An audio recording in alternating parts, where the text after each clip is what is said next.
प्यारे बहनों और भाइयों, मेरा नमस्कार स्वीकारो। देखो, आज हम आपके लिए टॉपिक लाए हैं कि यज्ञ कितने प्रकार के होते हैं और बलि कितनी प्रकार की होती है।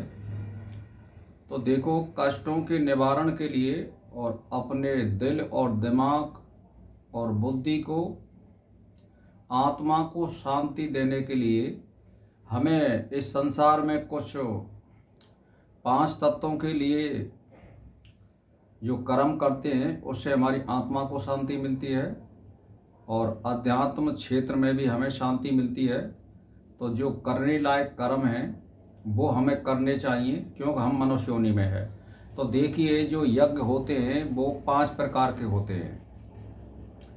तो पहला यज्ञ है देव यज्ञ, फिर भूत यज्ञ और पितृ यज्ञ और मनुष्य यज्ञ और ब्रह्म यज्ञ। अब ये 5 प्रकार के यज्ञ हो गए। अब इनमें जो है ऋषि मुनियों की पूजा करने से या उनकी हवन में आहुति देने से हमें इसकी पूर्ति हो जाती है। भूत यज्ञ में हमें जो है ख्याल रखना चाहिए 5 तत्वों का कि भाई पितरों के लिए जो आहुति देनी पड़ती है या पितरों के लिए जो हम बलि देते हैं उसका ध्यान रखना चाहिए, वो हमें देनी चाहिए। जैसे होली, दीपावली, जो हम पितरों की पूजा करते हैं, दशहरा को, या विशेष जब कोई शादी विवाह होता है तो ये भूत यज्ञ में, पितृयज्ञ में आती हैं। ये लगभग एक ही बात है इन दोनों की। पितृयज्ञ का मतलब है अपने देवताओं को मानना और भूत यज्ञ का मतलब है क्षेत्रपाल देवता को मानना। और मनुष्य यज्ञ का मतलब है कि सबसे भाईचारा बना के रखें और इनके मंत्र भी दे रखे सबके अलग अलग। तो मैं मंत्र इसलिए नहीं बता रहा हूँ कि ये वीडियो फिर बड़ा हो जाएगा, इसीलिए मैं 5-6 मिनट का वीडियो बनाता हूँ, तो इस इशारे में समझ लो आप। फिर आती है आपकी ब्रह्म यज्ञ। ब्रह्म यज्ञ में हमें, जब हम सबको बराबर समझेंगे, सबको एक समान समझेंगे और सबको हम ब्रह्म मानेंगे, हमारा कोई शत्रु नहीं है, तो उसकी पूजा इस तरह से हो जाती है। और भाईचारे को बनाए रखने के लिए किसी से हम शत्रुता ना रखें, इससे मनुष्य यज्ञ होता है। पितृ यज्ञ के लिए हमें बता दिया है होली, दीपावली, दशहरा या किसी विशेष पर्व में हम अपने पितरों को यथावत आहुति दें। और भूत यज्ञ के लिए मैंने बता ही दिया है कि क्षेत्रपाल देवता की जो पूजा होती है वो इसीलिए होती है।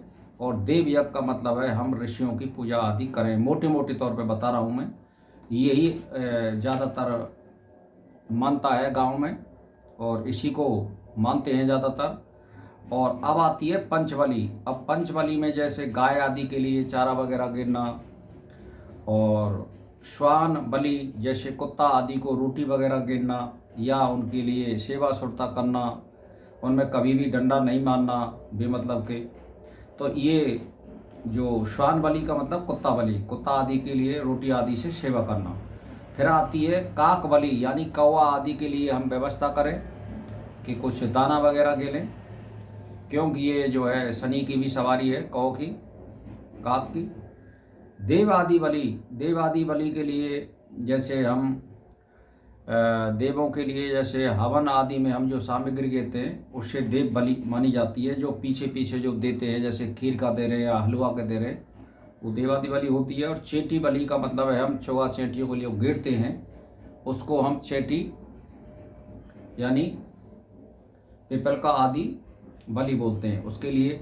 तो कहने का मेरा मतलब यह है, जैसे मछलियों के लिए ये भी भूत यज्ञ में आती हैं, मछलियों के लिए भी चौगा गिरना चाहिए, चिड़ियाओं के लिए भी चौगा गिरना चाहिए।